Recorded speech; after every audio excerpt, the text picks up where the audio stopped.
Maraming tanong, maraming sagot, maraming haka-haka at maraming mga katha.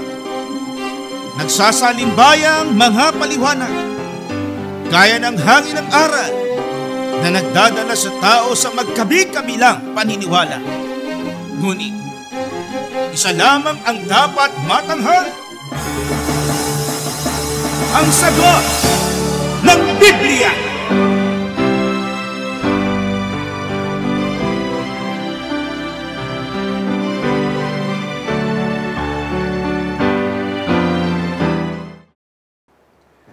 Gaya po ng inyong narinig, mga giliw naming taga-subaybay, sa palatuntunan ito na ang kabanal-banalan, ang bahagi pong ito ng ating programa ay pinamagatan po nating ang sagot ng Biblia.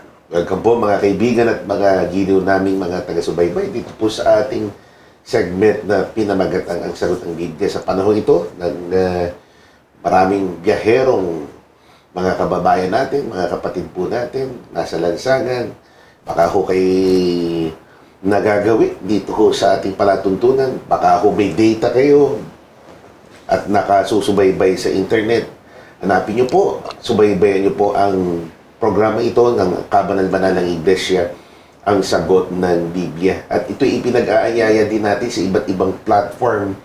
Bukod po sa traditional media na gamit po natin ay mga himpilan ng radyo, ang palatuntunan ito at ang iba pang palatuntunan o mga programa sa ilalim ng banner ng Kabanal-Banalang Iglesia ay napapakinggan din sa social media. Narito po ating mga social media pages: MHC Media Facebook page, ang Kabanal-Banalan, yan pong ating Facebook account. Sa YouTube ay The Most Holy Church. Sa Instagram, ang handles po natin ay @Kabanal-Banalan, TikTok at MHC Media. Official website is mostholychurch.com. Narito po ang iba pang mga program natin sa ilalim po ng nasabing platforms: Blessed Day, The Crime, Lighawi, ang Kabanal-Banalan Teleradyo, Full Life, and of course, ito po mismong inyong nasusubaybayan, ang sagot ng Biblia. Narito po mga schedules natin: MHC o via MHC Media Facebook page or the Most Holy Church YouTube channel from Mondays to Fridays sa ganap po na ika-6 ng umaga, Mondays to Sundays naman sa ganap na ika-7 ng gabi. Sa himpilang DWBL naman, karaniwan ito ho ay sa Kalakhang, Maynila, 1242 kHz AM band, Mondays to Fridays, 7:30 ho ng umaga. Samantala tuwing linggo naman sa ganap po na ika-4 ng hapon. 101.3 radyo natin sa Ujungan, Romblon, Mondays to Fridays, 8:30 ho ng umaga. Tuwing Sabado naman sa ganap na ika-5:30 ng hapon. Tuwing linggo sa ganap na ika-1 ho ng hapon ho ng tanghali. Sa DWAI 99.1 FM sa Ifugao, tuwing Martes o Tuesdays sa ganap po na ika-1 ng hapon. Bukod po sa mga nabanggit ko kanina, narito po ang ating mga text lines: 0927-140-3782, 0927-140-3782, 0909-555-5009, 0909-555-5009, 0991-419-2027, 0991-419-2027. Ang punong tanggapan po ng Kabanal-Banalang Iglesia ay nasa puso ng Maynila, number 688 Rahabago Street, Gagalangin, Tondo, Manila. Yung pong ating edipisyo doon, 4 na palapag na edipisyo, bagong renovate. Yung po ang tanggapan ng Kabanal-Banalang Iglesia ng Diyos kay Kristo Jesus. Kami pong inyong mga lingkod at kapatid na Gabriel, Brother George Quirino, kasama po sa paglilingkod na ito ang ating kinagigiliwan, nire-respetong isa sa mga obispo sa church o sa iglesia, ang ating kapatid na Yushel, kapatid na Danilo Francisco. Salamat po, kapatid na Gabriel. Opo. Bagaman medyo maganda ang boses nyo ngayon. Bedroom voice tayo ngayon. At salamat din po sa inyo, mga giliw naming taga-subaybay, dahil sa patuloy pong ang pagkakataon ay ibinibigay nyo sa amin upang makapaglingkod po kami sa inyo sa paraan po na ang mga katanungang ipinadadala nyo sa amin ay mabigyang tugon sa pamamagitan ng Biblia. Opo. At nagpapasalamat din tayo sa Diyos na gumagabay sa atin sa bawat pagkakataong gaya po nito. Pasimulan po natin. So, ang ating paraan po, format din po natin ay sa paraan na mag-play po tayo ng ilang mga video clips courtesy of mga nakakapanayan po nating mga tao, mga kaibigan po natin na may mga katanungan at sa kanilang pahintulot at ito po ay malaya nilang pinagpasyahan na ma-feature po sila dito po sa ating programa. Narito po ang kanilang mga katanungan sa pamamagitan po ng ating unang video clip for today, si Binibining Annie Pasha. Ako po si Ami Pasha, taga-Silangan San Mateo Rizal. Meron lang po akong katanungan. Totoo po ba na merong mga kaluluwang hindi na matahimik, mga kaluluwang mga nagpaparamdam, at yung mga kaluluwang ligaw?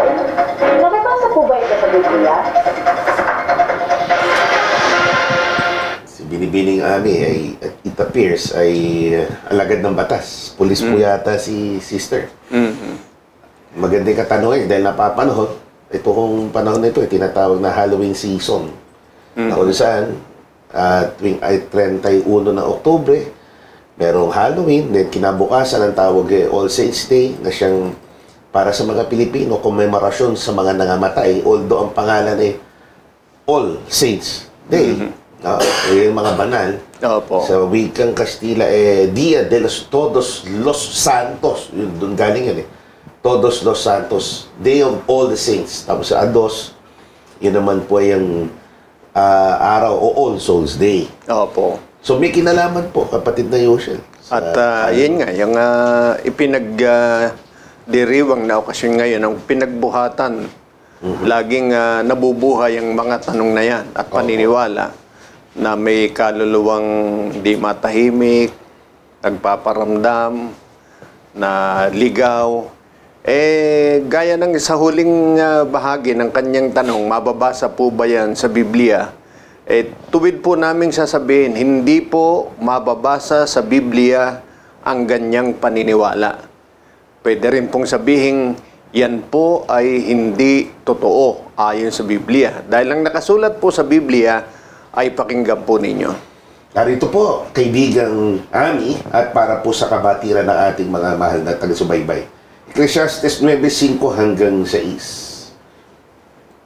Sapagkat nalalaman ng mga buhay na sila'y mga mamatay, ngunit hindi nalalaman ng patay ang anumang bagay, ni mayroon pa man silang kagantihan, sapagkat ang alaala sa kanila ay nakalimutan, maging ang kanilang pag-ibig, gaya ng kanilang pagtatanim at ng kanilang pananaghili, ay nawala ngayon. Nawala man silang anumang bahagi pa na magpakilanman sa anumang bagay na nagawa sa ilalim ng araw. Oh, yan. Napakalinaw naman. Miss Ami, gaya ng nadinig po ninyo at nababasa sa Biblia, pag ang tao po namatay, maliwanag. Alam niya na siya mamamatay, pero hindi na alam ng patay kung ano pa yung mga kasunod na pangyayari. Ang alaalay na kalimutan. Wala na ring bagay na tungkol sa pag-ibig sa kanya. Wala nang anumang alaala. Opo. Kaya yung sinasabing di matahimik, hindi po totoo yun. Yung nagpaparamdam, wala na po yun. Yun paniniwalang hindi po mula sa Biblia. Yung po ay klaro sa sinabi ng mga ngaral na ito po ang estado talaga, yung kinauuwian ng taong namatay. Pag namatay, yung kaluluwa, kahit na hindi niya nakamit ang hustisya, hanggang doon na lang siya. Opo. Hindi siya yung Manghihila pa ng paa. Opo. At tawag nga restless soul siya. Yun nga, hindi matahimik. Opo. Na parang sumisigaw siya ng katarungan. Kinakailangan may mangyari pa sa daigdig ng mga buhay para siya'y maipaghiganti. Pero klaro ho ang sinabi ng Biblia, wala na po silang kinalaman, wala hong katotohanan na ang kaluluwa ay lulutang-lutang in limbo. Nandito lang siya sa paligid. tapos na. Sabi nga ng mga ngaral, wala na silang parte sa mga nangyayari sa daigdig ng mga buhay. At ang isang patotoo pa dyan, mababasa rin natin sa sulat ng isa sa mga propeta na si Job. Kasi kung minsan bumabalik daw, lalo na kung ang isang lugar doon siya ginawa ng masama, doon daw magpapakita yon. Hindi po totoo yan. Tingnan po ninyo. Job 7:9 hanggang 10. Kung paanong ang ulap ay napapawi at nawawala. Gayon siyang bumababa sa Sheol ay hindi na aahon. Siya hindi na babalik pa sa kanyang bahay ni malalaman pa man niya ang kanyang dako. Oo, di ba? Napakatuwid naman, kapatid na Gabriel, di ba? Opo. Yan po tayong mga Pilipino at hindi po tayo lang na nandito sa Pilipinas. Kundi yan ay widely accepted belief na kung saan pagka namatay ang tao, may parte pa siya, nakakadalaw pa, makakabalik pa siya, pwede pa siyang pumunta dun sa nakasanayan niyang tahanan. Gaya nito, sinabi nga ni Job, inassert po ni Job sa pagkakasulat ng naging kasangkapan dito, hindi na nga siya makababalik.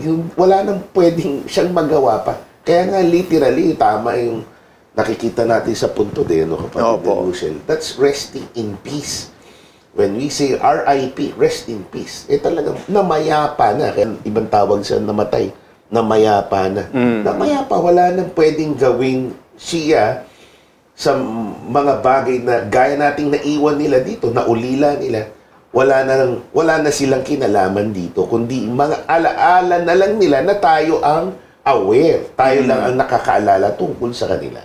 Ngayon, yung iba naman na nagsasabi, meron daw siyang nakita nung namatay yung kanyang tatay, yung kanyang nanay, na kamukhang kamuka nung kanyang tatay. Napakaganda ng punto nyo. What do you call that phenomena? Ika nga. Kasi may mga nagpapatotoo. Hindi natin winawalang bahala yung patotoo nila. Kasi they experience it. Naranasan nila. Hindi natin sinasabi, hindi, gumagawa lang kayo ng istorya. Walang kwenta yung nasaksihan, nakita, naramdaman. Kung may naramdaman talaga kayo, may explanation din ng Biblia. Pero sabihin natin na yun ay kamag-anak natin, na mayapang mahal sa buhay, hindi sila yun. Hindi sila yun. Ito ang paliwanag ng Biblia. Sa liham ni Pablo sa mga kapatid sa Corinto sa pangalawang pagkakataon, sinabi niya ang mga bagay na ito. 11:14.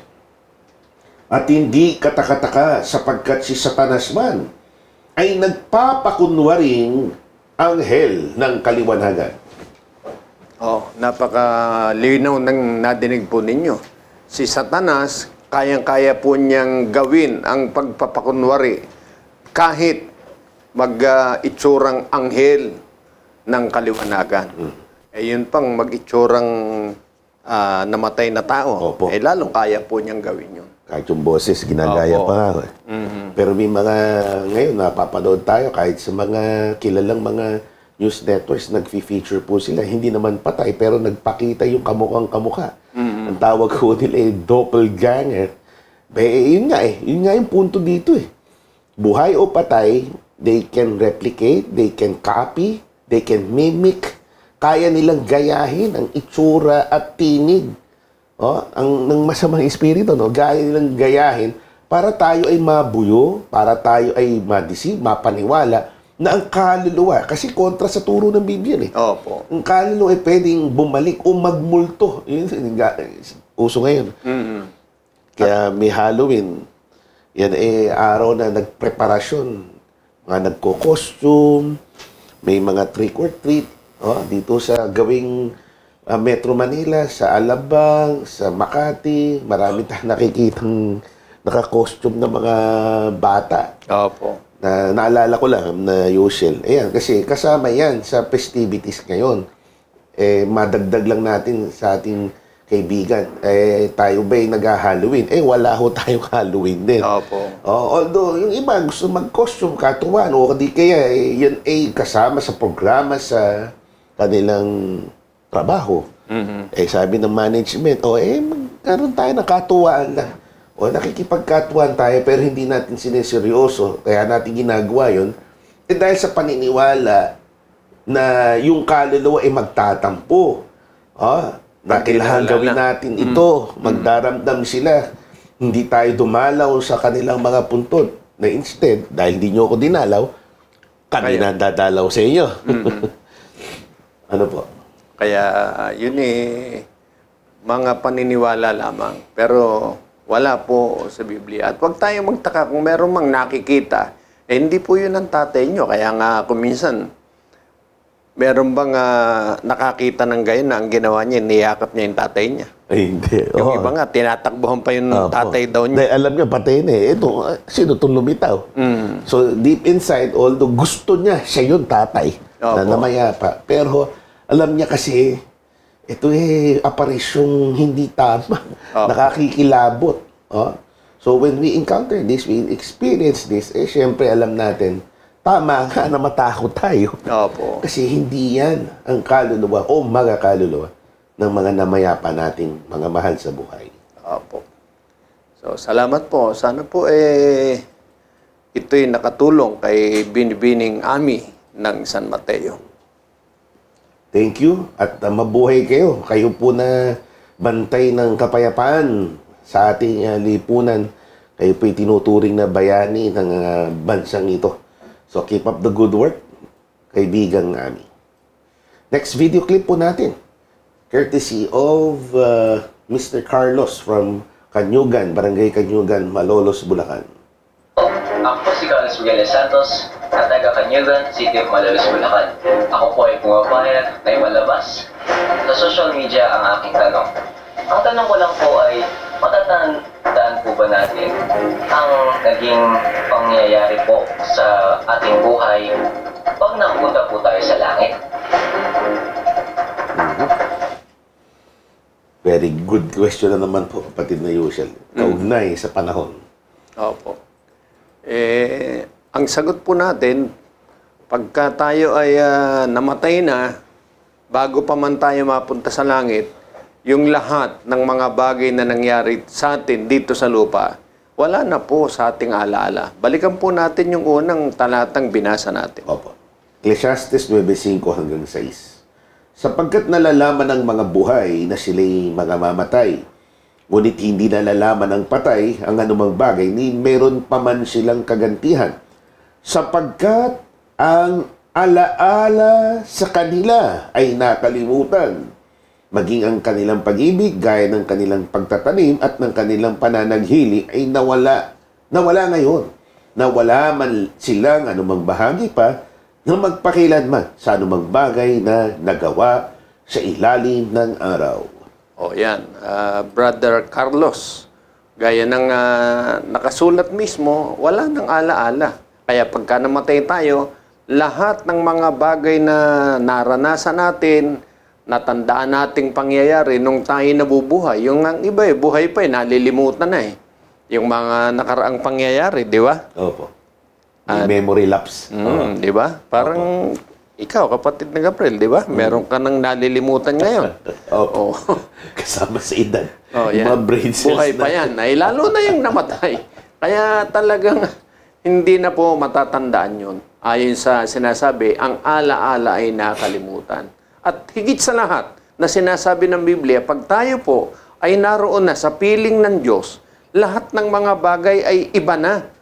Bakit po iba na? Tingnan po natin. Sa Apokalipsis 21:4 hanggang 5. At papahirin niya ang bawat luha sa kanilang mga mata, at hindi na magkakaroon ng kamatayan, hindi na magkakaroon pa ng dalamhati, o pananambitan man, o ng hirap man.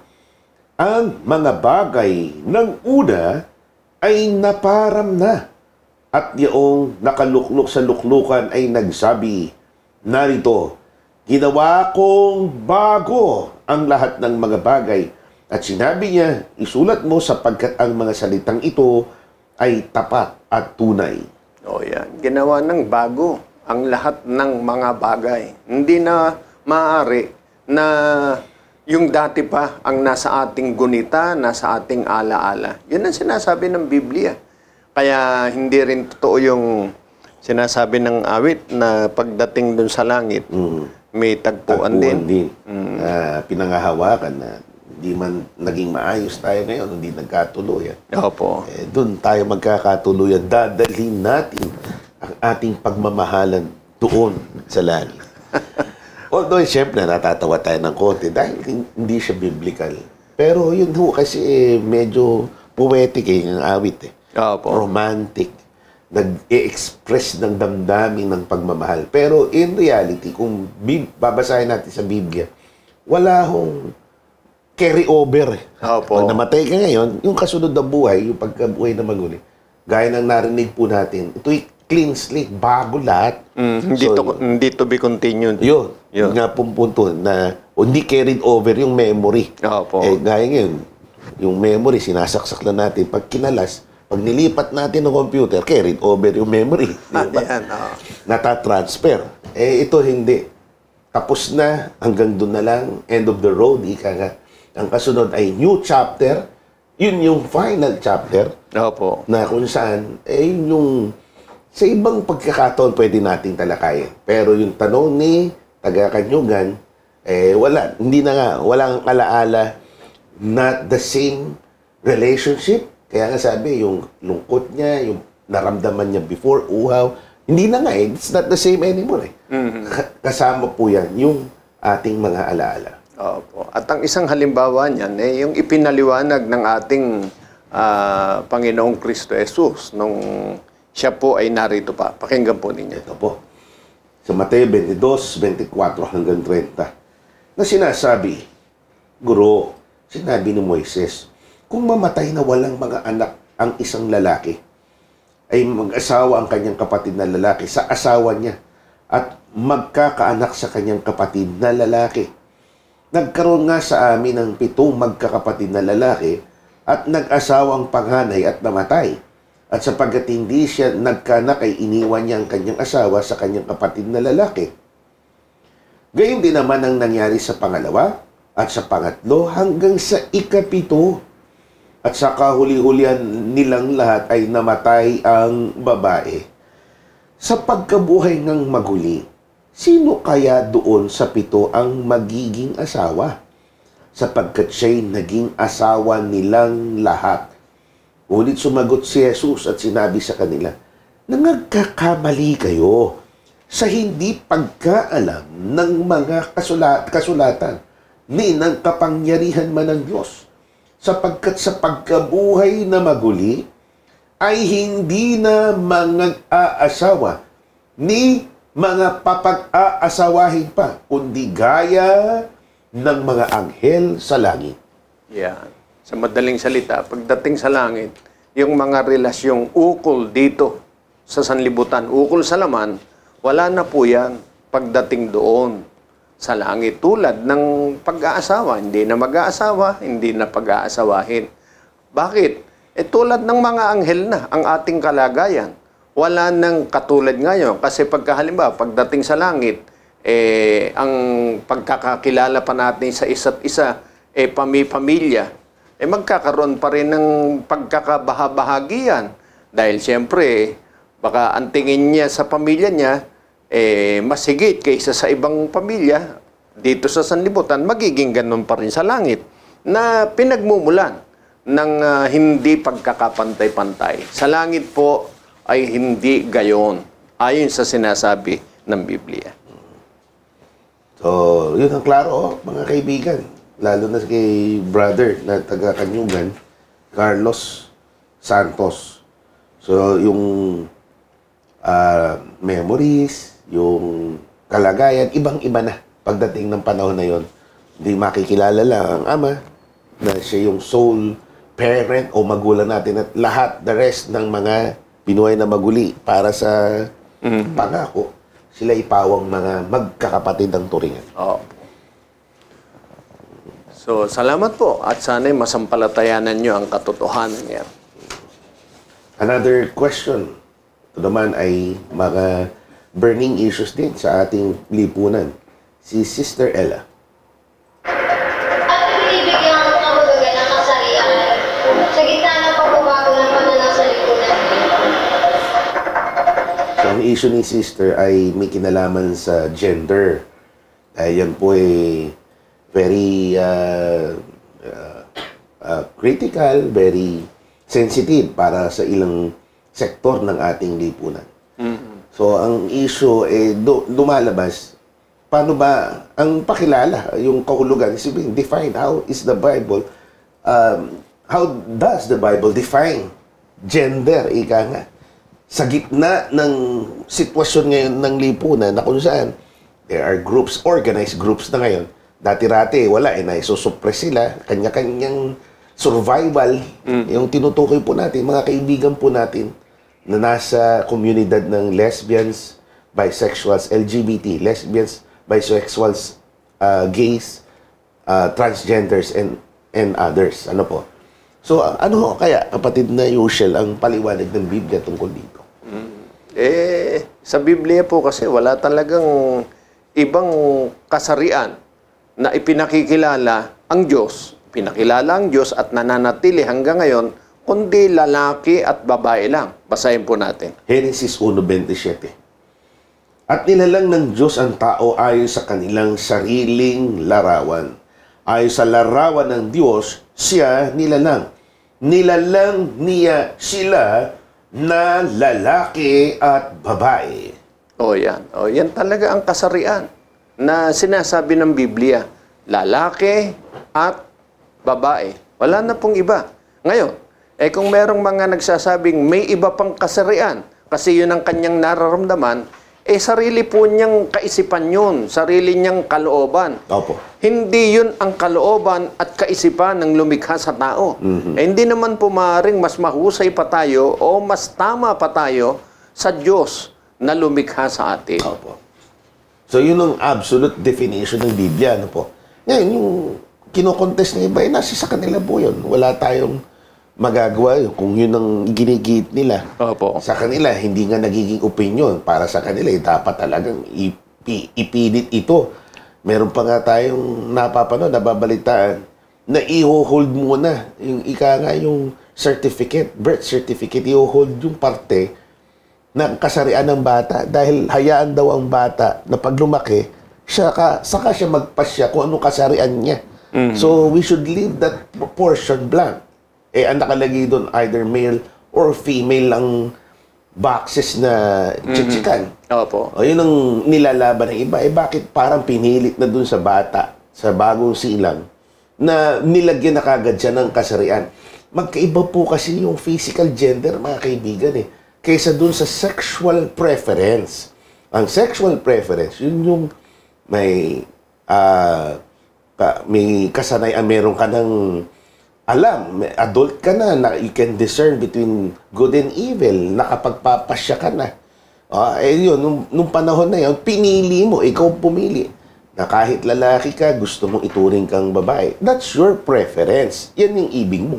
Pero physically, yung anatomiya mo, nung isinilang ka, halimbawa, meron kang sexual organ ng isang male, of course, ikaw ay dapat tawagin talagang male. Yung chichikin ka agad sa yung birth certificate na male ka, hindi po pwedeng parang sinabi natin, ini-impose natin ng gusto natin sa batang ito. Hintayin natin siyang lumaki. Mga kaibigan, to be honest about it, medyo absurd. Hindi naman lahat ng mga taga-LGBT parehas ng pananaw. Alam nila, there is a lot of debates raging on. Pero biblically, at tayo din mismo, if we think rationally, dalawa lang talaga ang kasarian. Ang issue, yun nga, sexual preference. Kaya may bisexuals, merong gays. Yung gays, they prefer yung katulad nila lalaki. Yung bisexuals, pwede silang sa lalaki at sa babae. Preference po yun. Hindi po yun biological gender. Opo. Kaya hindi maaari na tayo ang masunod. Kasi hindi naman tayo lumikha sa sarili natin. Ngayon, kung tayo gumawa sa sarili natin, katulad ng robot, gusto mo yung itsurang lalaki, lagyan mo ng pangbabae, nasa iyo yun. Opo. Yung itsurang babae, lagyan mo ng panlalaki, nasa iyo. Ikaw gumawa tayo po, gawa ng Diyos. Kaya Diyos ang masusunod. Napagandang punto. Di ba? Opo. Yun tama yung inilabas sa atin, pinasya ng Diyos na maging kasarian natin. Ngayon, kung yan ang pagsubok, inulit po natin, pagsubok sa iyo, kasi yan ang tingin ng Biblia, nagiging pagsubok sa isang lalaki physically, na na-attract siya sa kapwa lalaki, yun ang pagsubok sa kanya. Same is true sa isang straight guy, lalaki, pagsubok sa kanya na na-attract siya sa babae na hindi niya asawa. Parehas eh. Kaya hindi natin tinatrato ito na parang ang makasalanan lang yung ating mga baklang kaibigan. Ikaw hindi. Halos parehas lang kayo nagkakasala. Opo. Wala hong diskriminasyon sa kabanal-banalang Iglesia. We treat everyone na talagang susceptible o bilad sa iba't ibang uri ng kasalanan. And this one, tinuturing pong kasalanan na tayo po ay magminiig sa ating kapwa kasarian. At yun din, nakasulat sa Biblia. Basahin natin. Sige, subaybayan po natin. And this is not in any way intended to offend mga kaibigan natin. We're just seeing or reading what is in the Bible. Ano po mga kaibigan?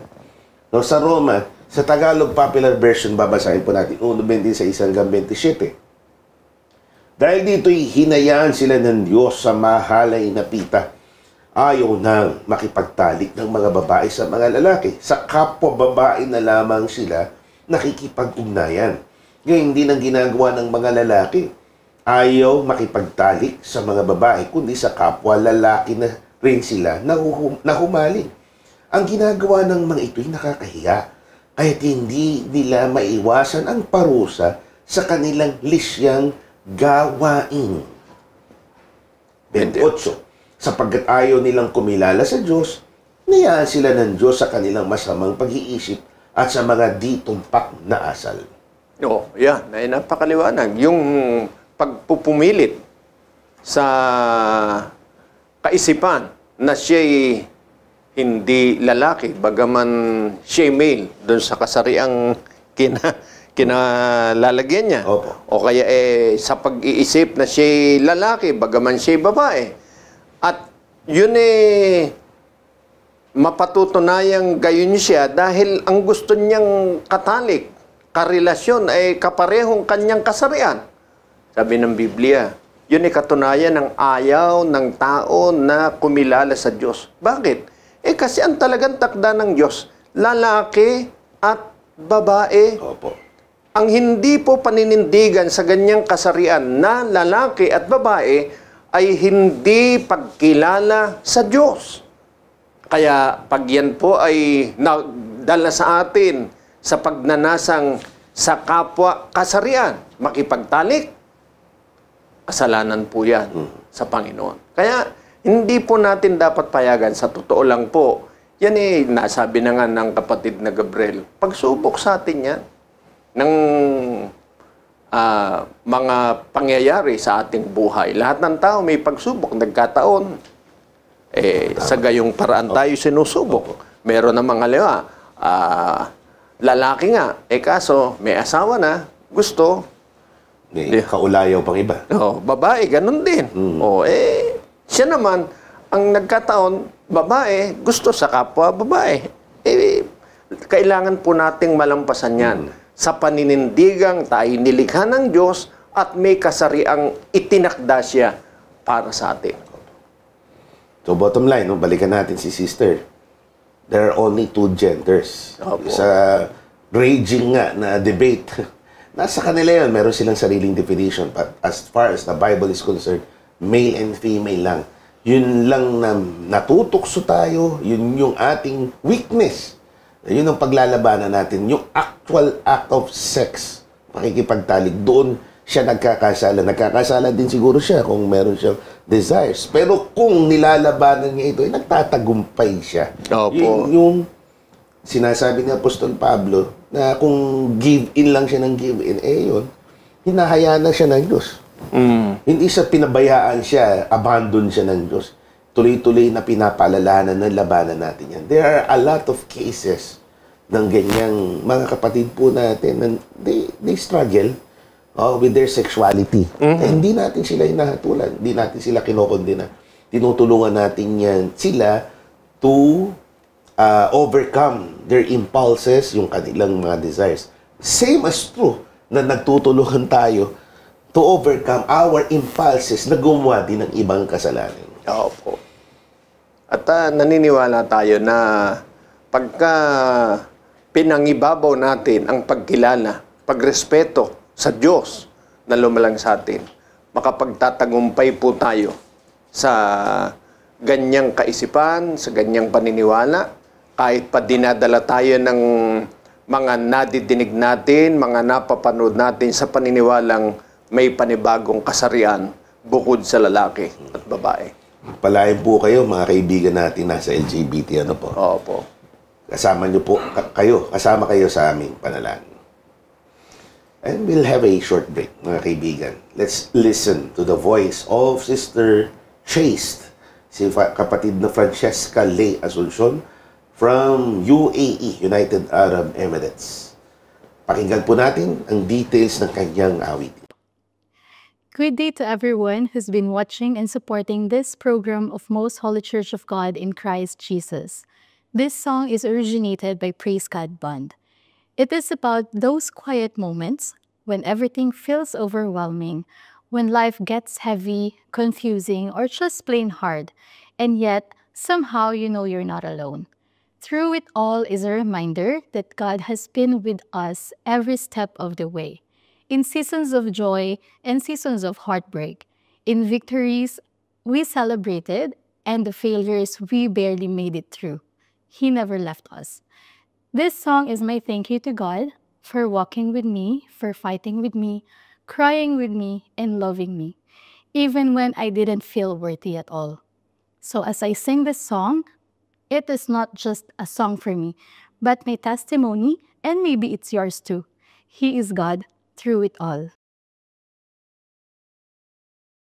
All the screams are let out, that no one heard.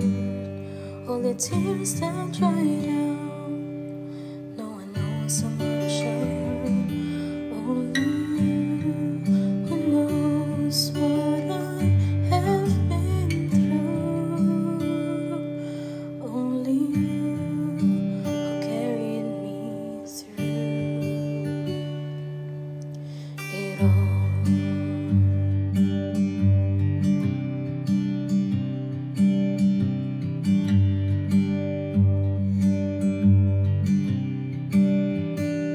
Here in silence, where my thoughts run free, feeling everything there is to be, being clouded by all uncertainties. It's a bit overwhelming, but I know that you are here with me. As I run on in this life's journey, reaching the highest points, the lowest of the valley. In all my seasons, you show me how you love all of me. Through it all, you're always here to walk beside me. Through it all, you're always here with me. Through it all, you held my hand. Through it all, you're my God. Through it all, series of failures and waves of success. You're the same God who's with me in my worst and my best, in answered prayers or hanging requests. You always show me how much I've been blessed. Through it all, you're always here to walk beside me. Through it all, you're always here with me. Through it all, you held my hand. Through it all, you're my God.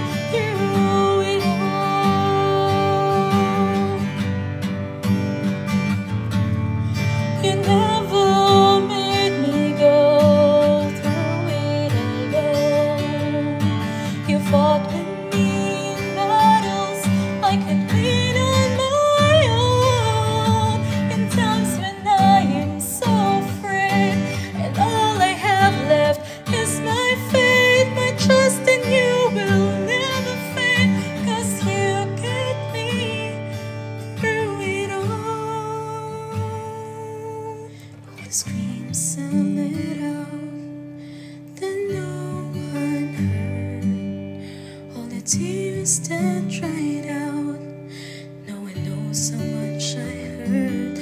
Only you who knows what I have been through.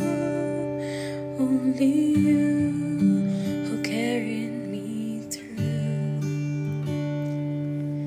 it all. You walk with me through it all. You win me through it all. You fought by me through it all. You cried with me through it all. You laughed with me through it all. You're faithful through it all. You loved me through it all. And I'll praise you through it all. I'll sing to you through it all. I'll pray to you through it all. I'll honor you through it all. I'll worship you through it all. I'll serve you through it all. I thank you through it all. I love you too through it all. Through it all. You're always here to walk beside me. Through it all. You're always here with me. Through it all. You held my hand. Through it all. You're my God.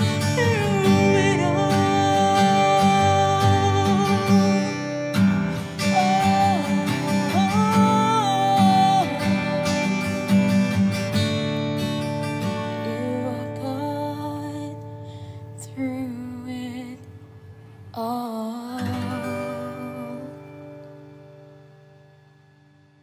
Salamat po.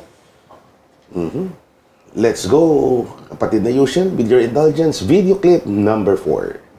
Ako nga pala si Nathan Quilones, mula sa Kumpradya, Los Manolos, Malacay. Ang katanungan ko po ay, ano po ba ang mas nauna? Ang dahil sa lupa o ang pagkakawang tao ni Cristo? Maliwanag na may tanong, no? Opo. Yung pagkakatawan tao ni Kristo. So alam niyang ang Panginoong Kristo Jesus ay nagkatawang tao. At alam din niyang may dinosaur. Nagtataka lang siya o nag-iisip lang siya. Alin ba nauna rito? And probably, ang ibig sabihin niya, ano ba na tao? Yung tao ba o yung dinosaur? Pwede Opo. rin.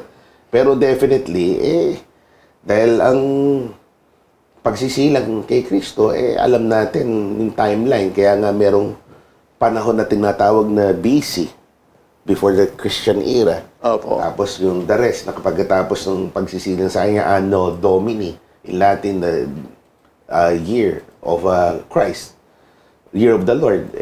Siyempre, logic dictates na nauna yung animals sa pagkapanganak kay Kristo. Nung siya magkatawan tao. Opo, nung siya magkatawan tao. And other than that, kung Biblia ang babasahin natin, kung ang tanong naman, kung i-rephrase lang natin ng konti, kung nauna ba ang dinosaurs, sabi nga nila, prehistoric animals, kaysa sa mga tao, may sagot ang Biblia dyan. Opo. Basahin natin. Genesis 1:23 hanggang 25. At nagkahapon at nagkaumaga ang ikalimang araw. At sinabi ng Diyos, bukalan ang lupa ng mga buhay na kinapal, ayos sa kanikanyang uri ng hayop, at ng mga kinapal na umuusad, at ng mga ganid sa lupa, ayos sa kanikanyang uri, at nagkagayon.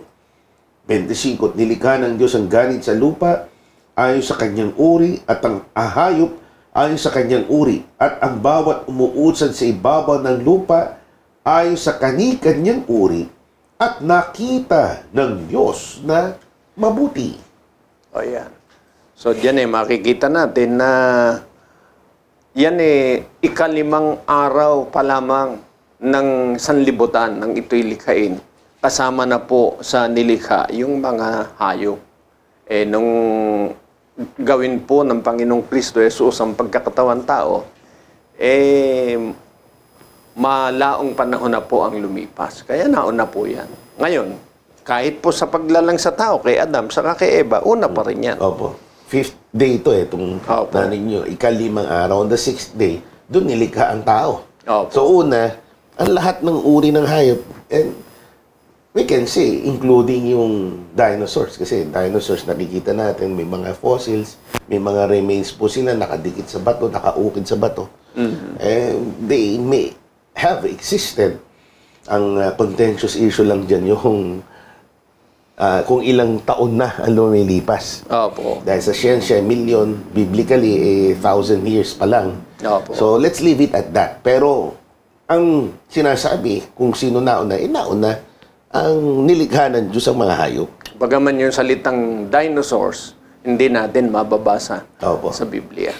O doon description ng dinosaur, merong ganong Opo. klase ng mga hayop. Ano? Opo. Yung malaking hayop, behemoth. Behemoth, tsaka yung Leviathan, malaking ahas. Reptilian ho kasi itong mga, alam na, classification ng dinosaurs nung una, yan, may dinidescribe din Biblia na mga reptilian species na nag-exist, named sila, pinangalanan sila sa Biblia. At talaga na may mga hayop noon na ngayon ay hindi na natin makita. Opo. Hindi lang po yung tinatawag nilang dinosaurs o behemoth na nakasulat sa Biblia. Meron ding mga hayop na sinasabing meron noon pero wala na rin ngayon. Extinct.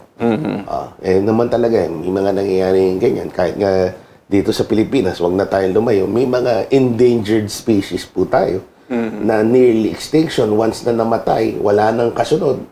Bawa yung Philippine Eagle na nandun sa 1,000 natin. Opo. May nagtatanong nga, nakakailang Philippine Eagle na ba kayo? Ibig sabihin, nakakailang pair na kayo. May nakita lang ako sa social media. So yun, ini-immortalize doon sa ating salapi. Once na mamatay ang Philippine Eagle na walang iniwang inakay, wala na, tapos na, extinct na, wala nang kasunod. Alaala na lang din sa kanila. Same is true with this so-called dinosaurs. Salamat po. Next question po. Video clip number 5 from Malabon. Ako po si Reinhardt A. Fabre, taga Malabon City. Meron lamang po akong mga katanungan. Ano po ang inyong masasabi patungkol sa mga pamahiin? Totoo po ba ang mga ito? Dapat po bang mag-sign of the cross bago at pagkatapos manalangin? At hindi po ba sapat ang nakagisnang relihiyon upang maligtas ang kaluluwa ng isang tao? Dapat po bang maging isang ganap na iglesia muna po siya? 3 hanggang 4 ang tanong niya. Alam pala niyang marami yung kanyang katanungan. Mga katanungan. Isa-isahin po natin kung ano po ang sagot doon sa kanyang mga tanong. Una, tungkol sa pamahiin. May palibasa ito pong programa natin. Ang pamagat nito ay ang sagot ng Biblia. Ang sagot po ng Biblia tungkol sa pamahiin, mababasa po natin sa Levitico 19:26. Narito po. Huwag kayong kakain ng anumang may dugo at huwag kayong mag-iengkanto ni magpapamahiin. Bakit? Deuteronomio 18:10. Huwag makakasumpong sa iyo ng sino mang nagpaparaan sa apoy ng kanyang anak na lalaki o babae o nanguhula o nagmamasid ng mga pamahiin o engkantador o manggagaway. 11. O engkantador ng mga ahas o nakikipagsanggunian sa mga masamang espiritu o mahiko o sumasangguni sa mga patay. Ang dahilan, 12. Sapagkat sino man gumagawa ng mga bagay na ito ay karumal-dumal sa Panginoon.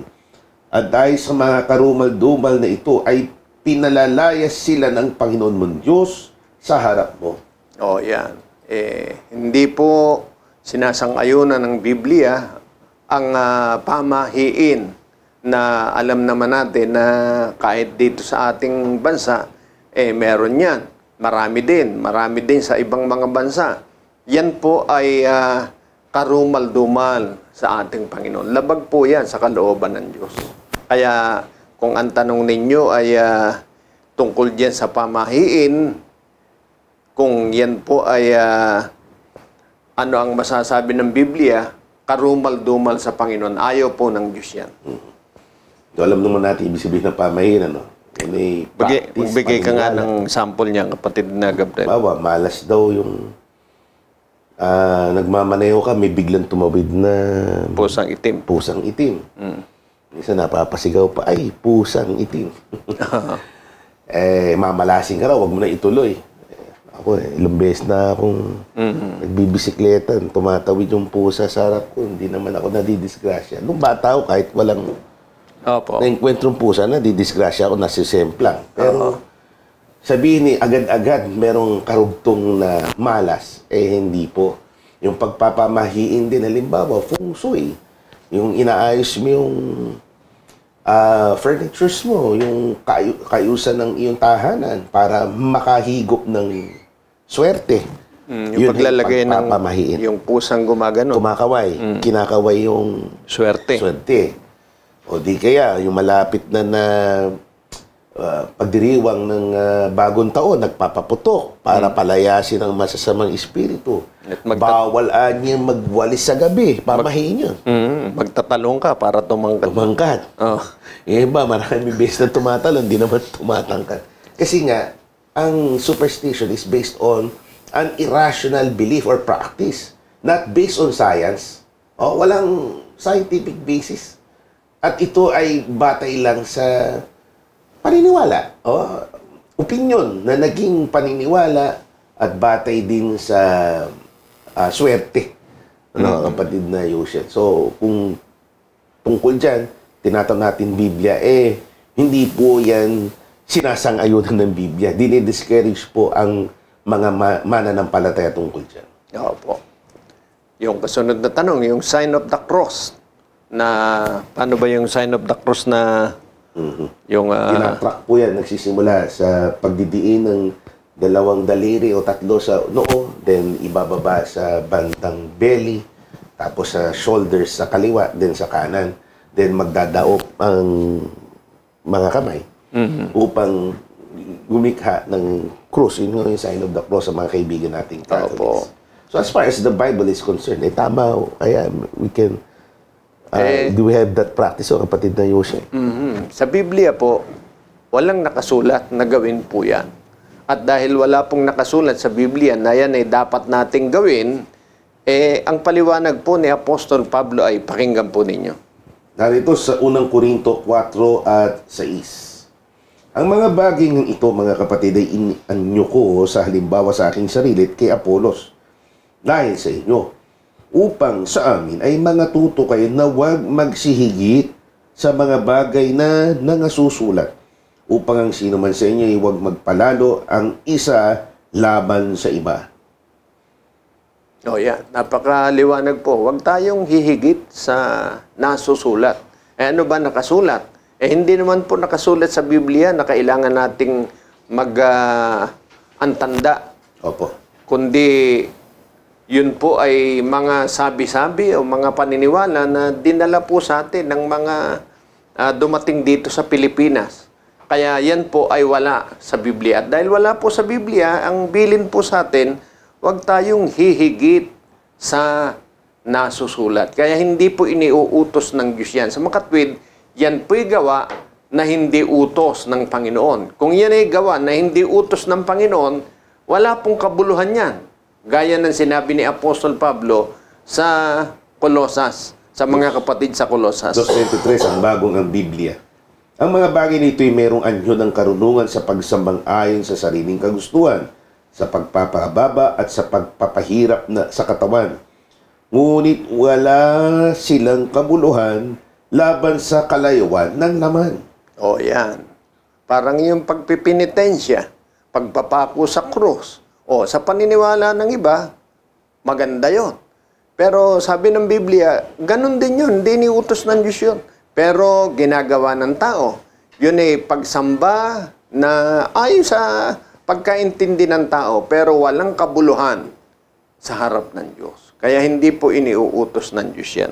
Kung gusto nating gawin, yan po ay labag sa kalooban ng Diyos. Hindi utos ng Diyos yan. Yung huling tanong niya, kapatid na Yushel, tungkol sa iglesia o relihiyon. Siguro ang tinutukoy niyang kinagisnan, dahil siya bata-bata pa naman Opo. Ang kinagisnan siguro tinutukoy niya yung Iglesia Katolika Apostolika Romana o kaya Roman Catholic Church. Pasensya na po kayo, ito'y sa totoo lang, wala pong mababasa sa Biblia na Iglesia Katolika Apostolika Romana o Roman Catholic Church. Wala pong ganon na nakasulat sa Biblia. Kahit po sa Bibliang yung may apocryphal, yung Bibliang Katoliko, kung tawagin, wala rin pong nakasulat doon na Iglesia Katolika Apostolika Romana. Sa madaling salita, yung kinagisnan, kung ang tinutukoy po ninyo ay yun, yung ICAR o Iglesia Katolika Apostolika Romana, wala po sa Biblia yan. Pag sinabing wala sa Biblia, hindi po ipinakikilala ng Biblia yung relihiyon na yan o yung iglesia na yan. Ngayon, kailangan pa bang pumasok sa iglesia para maligtas? Mahalaga ba yun? O tingnan natin kung ano sinasabi ng Biblia sa pamamagitan ng turo ng mga apostol. Unang Korinto 15:1 hanggang 2. Ngayon pinatatalastas ko sa inyo, mga kapatid, ang ebanghelyo na sa inyo ay aking ipinangaral, na inyo namang tinanggap na siya naman ninyong pinananatilihan.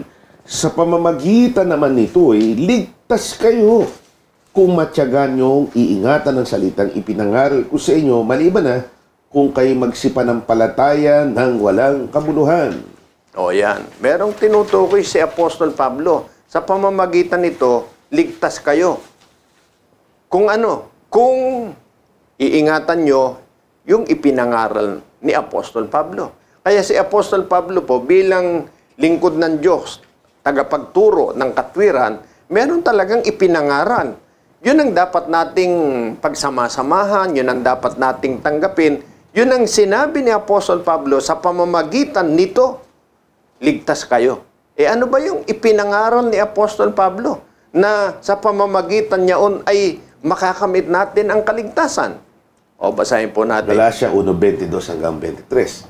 At hindi pa ako nakikilala sa mukha ng mga iglesia ng Judea na pawang kay Kristo, kundi ang kanila lamang nanig na pinag-uusapan ay yung umuusig sa atin ng una. Ngayon, nangangaral ng pananampalataya na ng ibang panahon ay kanyang sinisira. O yan. Mapakalinaw. Ang ipinangangaral niya na church o iglesia na nasa Judea ng una, yan po yung nung una'y sinisira niya, pero bandang huli, ipinangangaral niya. Yang ipinangangaral niya na yan, sabi niya, sa pamamagitan niyan, ligtas tayo. Kaya, sapat ba ang maging kaanib tayo ng church para maligtas kung yung aaniban po natin yung ipinangaral po ni Apostol Pablo. Bagaman ng una, yung ipinangaral niya ay inuusig niya. Ano po ang pangalan niyan? Kung ipaliwanag ni Apostol Pablo, o basahin natin. Unang Tesalonica 2:14, sa bagong ang Biblia. Sapagkat kayo mga kapatid ay naging tagatulad sa mga iglesia ng Diyos kay Kristo Jesus na nasa Judea, sapagkat nagdusa din naman kayo ng mga gayong bagay mula sa inyong sariling mga kababayan, gayon din naman nila sa mga Hudyo. Yan. Kung yan po ang tinutukoy ni Sister na kinagisnan, kasi yan po talaga ang kinagisnan ng mga unang Kristiyano doon sa Judea, hindi po sa Roma, kundi sa Judea, sa Jerusalem, ang ibig sabihin. O, kung yan ang tinutukoy nyo, sabi ni Apostol Pablo, sa pamamagitan nito'y ligtas kayo. Kung ang tinutukoy nyo naman, yung sinabi ko na kanina, Iglesia Katolika Apostolika Romana, hindi po yun ang sinasabi ni Apostol Pablo. Dahil ang ipinakikilala po ng Biblia ang iglesia na sa Diyos. Kaya kabanal-banalang iglesia ng Diyos kay Kristo Jesus. Maraming salamat po. At sa lalo pang pagpapayaman ng mga araling yan, please feel free to contact us. Yung mga nakapanayam nyo na nag-video sa inyo, just reach out to them para sa tuloy-tuloy na pakikipag-aral sa kabanal-banalang iglesia. And with that note, kapatid na Yushel, tayo po ay... Pansamantala, hanggang dito po muna ang ating pagsagot sa mga katanungan. Salamat po sa pagkakataong ibinigay ninyo. Tutungo po tayo sa dulong bahagi, ang pagdulog sa Panginoon upang pasalamatan natin siya.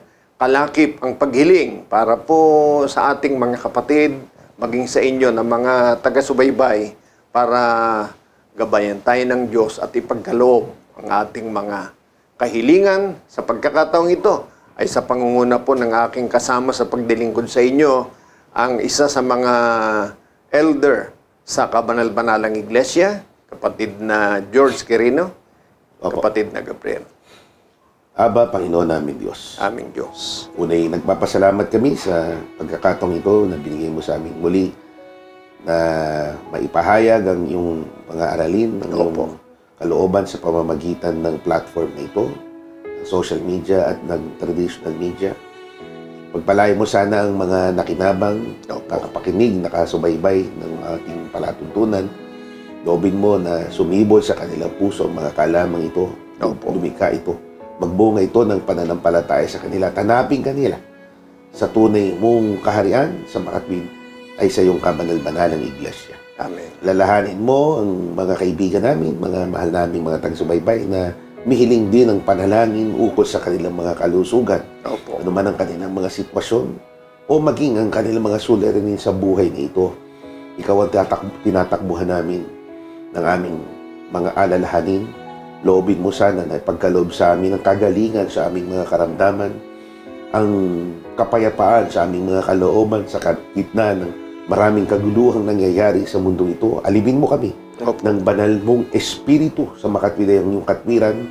Umalingaw ito sa aming mga pagkatao at lumikha ito ng tunay ng kapayapaan at ang ilaw na siyang sisibol sa aming mga puso. Amen. Ay gumabay sa amin na matagpuan ka namin ang tunay na paglilingkod sa iyo. Amen. Lalahanin mo ang nasa likod ng pagtataguyod ng palatuntunan ito mula sa obispong pangkalahatan hanggang sa kaliit-liitang tinawag mo para sa MHC Media, mga tagahawak ng kamera, mga tagapagtaguyod ng teknolohiya at iba pa. Pagpalain mo ang puso nila sa ministeryong ito na maraming makikinabang na tao na makapakinig,